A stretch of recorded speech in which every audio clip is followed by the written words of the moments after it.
here are some of the random stuffs na akala natin is super random pero super helpful naman kapag meron kang newborn. And then, kapag ikaw yung tipo na on the go and alam mo yun, gusto mo lahat, nandun na agad.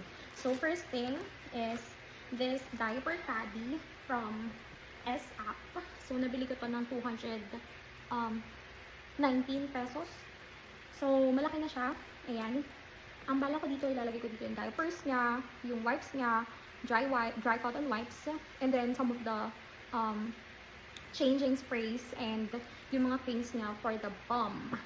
So, dito ko siya ilalagay para at least, on the go na siya kapag nasa kwarto, isang kuhaan lang, kapag nandito sa sala, isang kuhaan lang. So, ayan. So, aside from dun sa nirigalo nga sa amin ng tita niya na trolley, so, ayan, lalagay ko rin yan. And then, I also bought one na may cover, and may cover siya for the car naman. So, ito yung nakalagay lang talaga siya sa car para kapag aalis kami, kapag pupunta kami ng mga hospital visits nga or clinic visits or vaccines, ganyan, nandun lang siya. Madali lang siyang makuha. So, aside from the diaper bags na i-prepare namin, meron din kami mga ganun. Okay, so, meron din akong binili ng changing pad. So, ito yung para dito sa bahay. Rubber material siya. Ayan. Rubber mat siya na easy to wipe lang. And then, at the same time, meron siyang mga parang na cube type na ano siya na spill proof ganun. So at least hindi na kakalat pa kung saan yung kanyang poop kapag nilinis siya. Alam naman natin na kapag ang baby nilinis mo is lalo silang magpipi. And then I have here another milk catcher from Haka. Milk catcher siya. So kasi nga plan ko magpa-breastfeed, so while feeding the baby on the other side, I am putting this in. So, suction siya. Ipapress mo lang siya and then isa-suction mo siya sa iyong boobies and then tutulo na ng kusa yung milk. So, double purpose siya kasi alam naman natin na kapag nagpapa-breastfeed ka, meron talaga lumalabas din sa other side of your breast. So, ayan. Hindi masasayang ang iyong milk. And then, I also got the Mom Cozy Smart Sound Machine with light. So, meron na tong different kinds, colors ng lights. And then, white noise. So, rechargeable siya. Ay, but, oh, wait. So, may timer na din siya. You can choose whether 30 minutes, 60 minutes, and 90 minutes. And then, rechargeable na siya. So, meron na siyang kasama na USB-C type na charger. And then, ayan. So, mag-change na yung color niya. Blue, yellow, purple, ayan. Warm red. So, ayan. Helpful to, lalo na kapag bago lang si baby. Ayan, yung mga sounds na rin siya to choose from. Diba, yung mga white noise para at least hindi siya nabibigla at na-expose siya sa agad sa different kinds of noise. Although, sa province naman kami nakatira and most of the time, ang maririnig niyo dito is mga tilaok ng manok at ibon. So, and then meron pa kami mga dogs, so at least hindi siya mabibigla. And then, for the bottles, I have here the Gulli-Cola glass milk bottle. So, 160 ml. And then, I also have the 240 ml. So, this is the small size and this is the medium one. So, may lid na to para in case na hindi ko siya gamitin as feeding bottle, meron siyang lid na pwede kong gamitin as my breast milk storage sa fridge for the whole day. So, ayan. And then, I also have another feeding bottle which is from Pigeon. Kulang binili ko kasi nga gusto ko na masanay siya sa akin na nagla-latch. So, kulang binili ko from Pigeon na wide neck. So, ito yung wide neck version nila. And then, I also plan to buy one more pala. Yung PPSU version nila. Kasi ito yung PP version lang. So, gusto ko rin yung PPSU version kasi yung isang tita namin, which is lola ng baby, is meron daw silang ibibigay na bottle sterilizer. So, mas magtatagal yung bottle ni baby kapag PPSU compared to PP material. And then, ito yung baby owl ng music. Hindi ko mahanap kung saan ko nilagay. Pero, kasi yung ultrasound ko, naka-breach siya. Tapos, yung next is, okay, so, naka-cephalic siya nung una. Ay, hindi. Naka-breach siya nung una at gusto namin na ma-cephalic siya. So, bumili ako noon nung music owl. Tapos, lagi ko yung pinapatugtog. Tapos, nilalagay ko dito sa lower part ng tummy ko. So, parang May 11 yata yun na first check-up namin na nalaman namin na naka-breech position siya. Tapos, June 1, nag-check up ulit kami with ultrasound. And then, transverse na yung position niya. And then hopefully, kasi yung peaks na nararamdaman ko ngayon is nasa above the belly button na or nasa belly button na banda. So hopefully, naka-breech position na siya. And then magtuloy-tuloy na naka-breech position siya.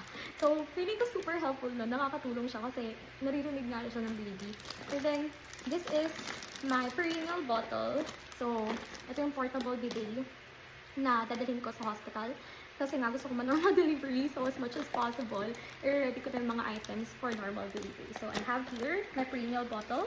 So, ang gagawin mo dyan is lalagay mo lang ng water kasi nga yung bidet, di ba malakas yung force niya.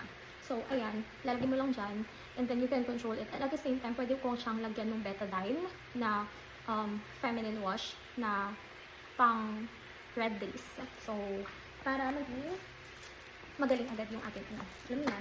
And then, I also bought digital thermometers from Partners. So, I bought 2 para at least na extra na ako in case na hindi gagana yung isa, meron agad. And hindi ako mag-aligaga na bumili ulit sa labas in case. And then, I have here the bath thermometer para at least controlled talaga yung water temp ng before mag-bath si baby. Pregnancy brain, hindi ko na alam sinasabi ko. And then I also have here the Aquaphor healing cream. So this is a 3-in-1 diaper rash. So it prevents, it soothes, and it treats. So prevention pa lang, pwede mo na ito gamitin. And most of the mommies locally and internationally prefer this actually compared to the other brands. Pero, since gusto ko nga makatry ng iba, and gusto ko malaman kung ano ba talaga yung magiging helpful sa baby, so bumili din ako from Stella. So ito naman is yung vitamin barrier cream. So ito naman, sabi, this is more on prevention than curing. So, before ka pa magka-redness, bigyan mo na ito agad sa baby. So, every diaper change, maglagay ka neto para at least safe na safe si baby talaga. And then, for mommies again, I have here the Tox medicated cooling pads. So, mostly, hindi talaga to recommend, hindi talaga siya available dito sa Philippines, locally. Pero, may mga resellers online na nagbebenta ng Tox medicated pads. So, ayan. This is for cooling and easier, para mais nyo yung pain and yung itchiness ng iyong vaginal area when giving birth. And then, for the baby, I got the Philips Avent Ultra Thin na pacifier. I only got one. Hindi ko alam kung bakit, pero I only got one for newborn. So, ayan, Philips Avent. So, try ko lang din yan. And then, I have here the Aveeno Baby Daily Moisture Lotion and Wash and Shampoo. So, ayan. Since ito yung top 1 internationally, and very safe siya, hypoallergenic, no added parabens, fast-absorbing, non-greasy, and pH balance. So, it can help with the dryness and yung mga chapped na skin. Really. So, ayan. Ito yung balak kong dalhin sa hospital. Pag pinayagan ng OB and Pedia, ito yung dadalhin ko. But, I have an alternative, syempre. Pero, this is the Mostella Gentle Cleansing Gel and the Gentle Cleansing Water and the mini version or travel version ng diaper change. So, ayan. Bumibili ako ng mga mini version, travel version. And meron siyang free na ito yung Hydra Bebe na body lotion, facial cream, and gentle cleansing gel. So, ayan.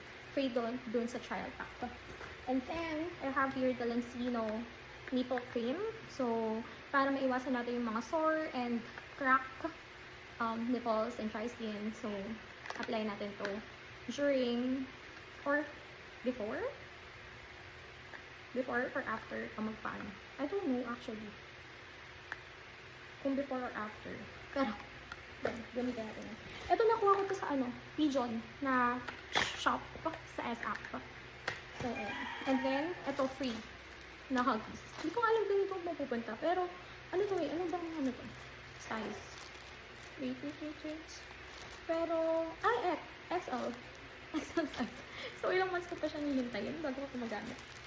So, yun lang yung mga random stuff na I have for the baby. And, yeah, see you next time. Bye!